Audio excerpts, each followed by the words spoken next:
국민의힘 경기도당이 22곳의 기초단체장 경선 후보를 발표한 가운데 경기 북부 5개 시군의 시장 군수 후보 윤곽이 드러났습니다. 미성년자 줄넘기 국가대표 제자를 성착취한 혐의 등으로 구속영장이 청구된 20대 코치가 구속 전 피의자 신문에서 풀려났습니다. 의정부지법은 증거인멸과 도주 우려가 없다면서 영장을 기각했습니다.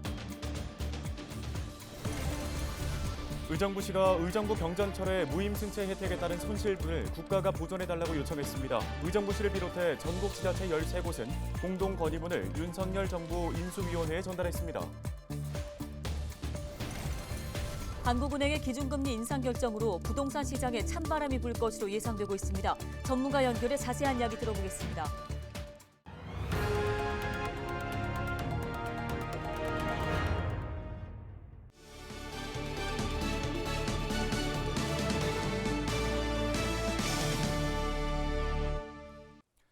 시청자 여러분 안녕하십니까? 헬로티비 뉴스입니다.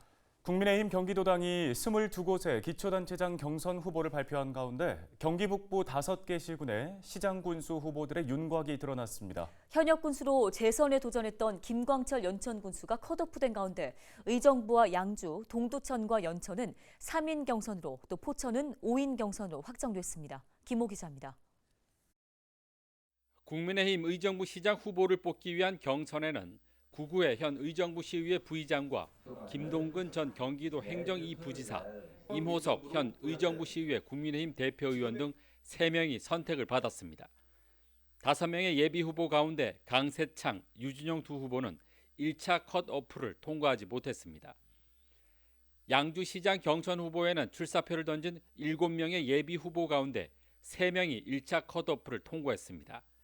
1차 공천 심사를 통과한 후보는 강수현 전 양주시청 기획행정실장, 이흥규 경기정책연구원장, 원대식 전 경기도의원 등 3명입니다.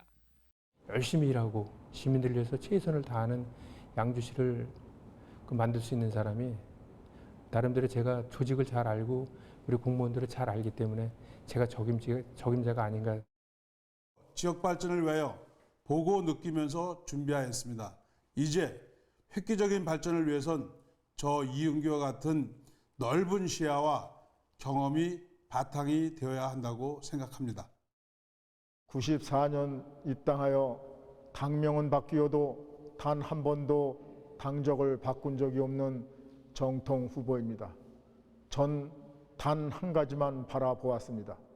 양주시의 발전과 당의 승리입니다. 이것을 실현시키기 위해 출마하였습니다. 연천 군수 경선 후보에는 재선을 노리던 김광철 현역 군수가 컷오프된 가운데 김덕현 전 연천군청 기획감사실장과 심진택 전 경기도의원, 진명두 전 연천군 군남면장 등 3명이 경선을 치르게 됐습니다. 동두천 시장 경선 후보에는 예비 후보로 등록한 3명의 후보가 모두 1차 컷오프를 통과했습니다. 홍서구 전 경기도의원과 정계숙 시의원, 박형덕 전 시의장 등 3명이 최종 경선을 치르게 됐습니다. 포천시장 경선 후보 역시 예비 후보 등록을 마친 5명이 모두 1차 컷오프를 통과했습니다. 백영현 전 포천시 소울읍장, 김창균 현 국민의힘 경기도당 부위원장, 이중효 전 포천시의회 의장, 박창수 전 윤석열 국민캠프 국민소통위원회 포천시 총괄본부장, 이원석 전 포천시의원 등 5명이 경선을 치르게 됐습니다. 국민의힘 경기도당은 당원과 국민 여론조사 투표를 통해 이달 안에 경선 절차를 마무리하고 최종 후보를 선정할 방침입니다. 헬로티비 뉴스 김호입니다. LG엘로비전 나라방송에서 우리 동네 희망 공약을 받습니다. 지방선거 후보자들에게 전달하고 싶은 공약이 있다면 헬로 경기 북부 페이스북 페이지나 인스타그램 게시글에 댓글을 달아주시기 바랍니다. 네, 여러분의 의견을 소중히 모아 전달하고 또 추첨을 통해 상품도 드릴 예정입니다. 많은 참여 부탁드립니다. 다음 소식입니다. 경기도의 코로나19 신규 확진자가 9,058명 발생하며 전날보다 6천여 명이 감소해 77일 만에 10,000명 아래로 내려왔습니다. 사망자는 30명으로 전날보다 3명이 감소했고 누적 사망자는 5,736명으로 늘었습니다. 시군별로는 수원시가 833명으로 가장 많았고 의정부 270명, 포천 148명, 양주 143명, 동두천 33명, 연천 23명 등입니다. 재택치료자는 13만 4천여 명으로 전날보다 9천여 명이 줄었으며 중증 환자 병상 가동률은 31.6%로 전날보다 0.6%포인트 올라갔습니다.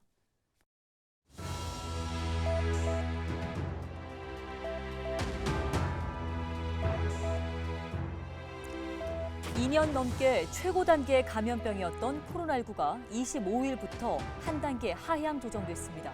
에볼라, 메르스와 같은 1단계에서 이젠 홍역이나 수두와 같은 2단계로 낮아진 건데요. 사회적 거리두기가 사실상 해제되는 것이어서 경로당과 노인복지관도 다시 문을 열게 됩니다. 또 칸막이를 사이에 두거나 뛰어앉는다면 다 함께 식사도 가능합니다. 다만 백신 3차 접종자만 이용을 할 수 있고 또 노래나 체조같이 친방을 배출이 많은 활동은 제한이 되는 겁니다. 영화관에서는요, 팝콘을 먹을 수 있게 되고요. 실내 경기장에서 역시 치킨과 맥주를 다시 즐길 수 있습니다. KTX와 고속버스 안에서도요, 취식이 가능해집니다. 또 대형마트와 백화점에서는 지정된 구역에서 시식이 가능합니다. 하지만 여전히 많은 확진자가 나오고 있기 때문에 한 달간의 준비 기간에는 확진자의 7일 격리 의무는 그대로 유지됩니다. 또 실내외 마스크 착용은 여전히 의무라는 점 잊지 마시기 바랍니다. 데일리 브리핑이었습니다.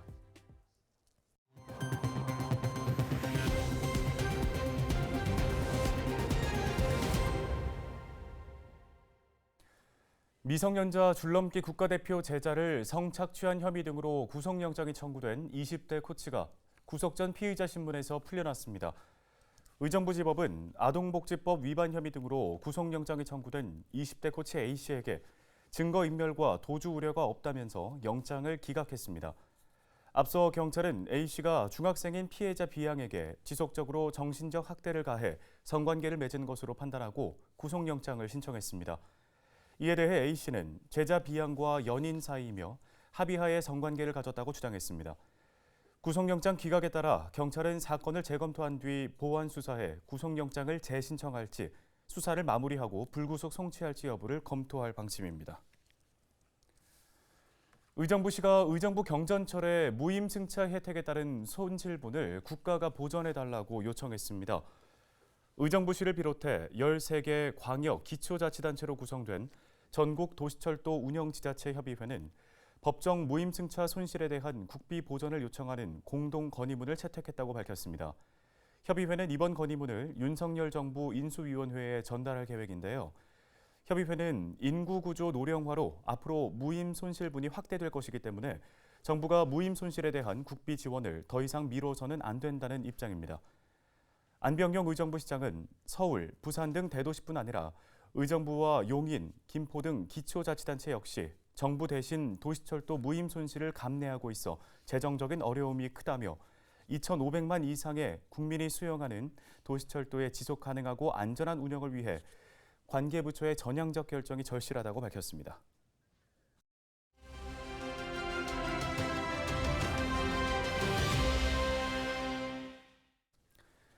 다음 소식입니다. 한국은행의 기준금리 인상 결정으로 부동산 시장에 찬바람이 불 것으로 예상됩니다. 네, 관련 소식 창조도시경제연구소 이재무 소장님과 함께 이야기 나눠보겠습니다. 소장님 안녕하십니까? 네, 안녕하십니까. 반갑습니다. 예, 한국은행의 4월 기준금리 인상이 총재가 공석 상태임에도 지금 전격적으로 인상이 됐는데요. 배경 어떻게 보고 계십니까? 예, 물론 이제 이번 금리 인상은 어느 정도 예고가 돼 있었는데요. 일단 뭐 대외적으로 본다면 이제 글로벌 인플레이션에 대한 이제 움직임이 크게 좀 나타났고, 이로 인한 어떤 통화 정책의 이제 변화가 가장 큰 요인이 돼 있었고, 또 국내에서도 마찬가지로 인플레이션에 대한 우려라든지 이런 것들로 인해서 금리 인상을 단행한 것 같습니다. 네, 기준금리 인상으로 인해서 대출이자 부담에 따른 거래량 감소 현상이 나타날 수 있다는 가능성이 지적되고 있는데요. 주택시장의 하락 신호가 이미 포착되고 있다고 보십니까? 네, 일부 시장에서는 이제 주택 가격이 어느 정도 하락되고 있는 것이 이제 지표상으로 지금 나타나고 있고요. 서울 같은 경우에 이제 그 뭐 강남 4구라든지 이런 지역에서는 여전히 이제 뭐 보합세가 유지되고 이런 일부 지역에서는 좀 가격이 떨어지고 하는데 절대적으로 이제 거래량이 감소하고 있기 때문에 가격이 이제 좀 하락될 것으로 예측하는 이제 견해가 좀 우세한 것 같습니다. 추가 금리 인상도 예고가 된 상황인데 새 정부의 부동산 정책에 대한 제언 한 말씀 부탁드리겠습니다. 네, 이제 새 정부는 이제 문재인 정부하고는 다르게 문재인 정부에서는 이제 주택 가격이 상승하고 있음에도 불구하고 금리를 인상할 수 없었던 어떤 그런 것 때문에 시장의 어떤 가격을 잡지 못해서 이제 많은 애를 먹은 걸로 나타났는데요. 마찬가지로 이제 윤석열 정부도 마찬가지로 이제 규제 완화하고 긴축에 따르는 금리 인상의 어떤 정책이 통일성을 보이지 못하는 모습이 계속 지속될 거라고 생각이 됩니다. 결국에 저기 기간 내내 놓고 본다라면 주택 가격이 하락하고 있는 것을 막기 위한 어떤 규제 완화 이런 것이 이제 주종을 이룰 거라고 보는데 그 규제 완화의 효과가 실질적으로 시장에 미치는 영향은 좀 미미할 거라고 보여집니다. 네, 여기까지 듣도록 하겠습니다. 지금까지 창조도시경제연구소 이재문 소장이었습니다. 다음 소식입니다. 상속과 증여, 더는 일부 부자들만의 고민으로 머물지 않고 있습니다. 유산의 많고 적음을 떠나서 가족 간 분쟁으로 번지는 경우들도 상당하기 때문인데요. 네, 관련 이야기를 오늘 이 시간에는 함철성 변호사를 연결해서 이야기 나눠보겠습니다. 안녕하십니까? 안녕하세요. 법률사무소 서준 함철성 변호사입니다. 예, 통상적으로 이제 건강하고 또 정신이 맑을 때 상속과 증여 관련 유언장을 작성하는 게 좋다 이런 여론이 있는데요. 이 유언장이라는 게 어떻게 작성하는 게 좋은지 또 공증 등의 절차를 밟지 않으면 법적 효력이 없는 건지도 궁금합니다. 상속 관련 업무를 처리하다 보면 상속은 비단 소수의 자산가들에게만 국한된 문제가 아니라 이제 누구나 준비해야 할 문제로 보여집니다. 그러므로 사전에 반드시 유언자가 자기의 사망과 동시에 재산 처분 등 법률 효과를 발생시키는 유언장을 작성할 필요가 있습니다. 민법은 유언 작성에 있어 자필증서, 녹음, 공정증서, 비밀증서, 구수증서에 의한 유언 등 5가지 방식을 규정하고 있습니다. 말씀하신 대로 공정증서에 의한 유언이 가장 완벽한 형태입니다. 그러나 반드시 공증 등의 절차를 밟지 않았다 하더라도 유언의 효력을 인정하고 있고 다만 그 인정 요건이 훨씬 엄격하다고 생각하시면 됩니다. 네, 우리 법에서는 배우자와 자녀는 법정 상속분의 2분의 1, 그리고 부모와 형제 자매는 3분의 1을 유류분으로 보장하고 있잖아요.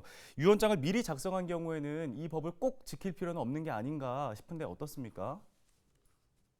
그렇지 않습니다. 법은 유언의 자유를 인정하고 있는 바 피상속인이 자신의 상속 재산을 제3자에게 이중할 수도 있으며 또 상속인이 여러 명인 경우 그중 일부에게 법정 상속분을 초과하여 유증할 수도 있습니다.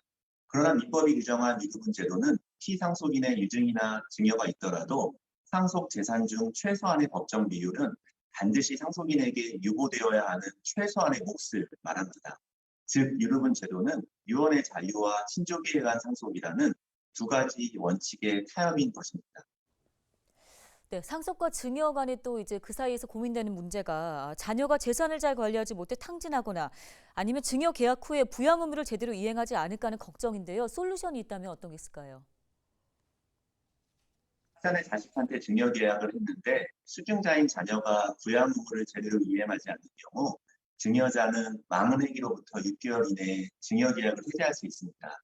다만 이 경우 이미 이행이 완료된 부분에 대하여는 해제할 수는 없습니다.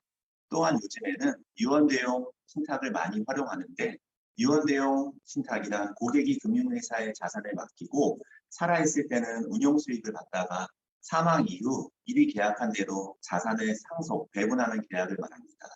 유언을 남겨 재산을 상속하면 자산이 사후 한꺼번에 넘어가지만 유언 대용 신탁을 활용해 다양한 조건을 걸면 원하는 시점에 자산을 나눠 상속하거나 처분을 제한할 수도 있다는 장점이 있습니다. 마지막으로 상속의 경우 사전에 장기간에 걸쳐 충분한 플랜을 가지고 법적 전문가의 상담을 거쳐 진행하시기를 조언해드립니다. 네, 잘 들었습니다. 오늘 도움 말씀 고맙습니다. 함철성 변호사였습니다.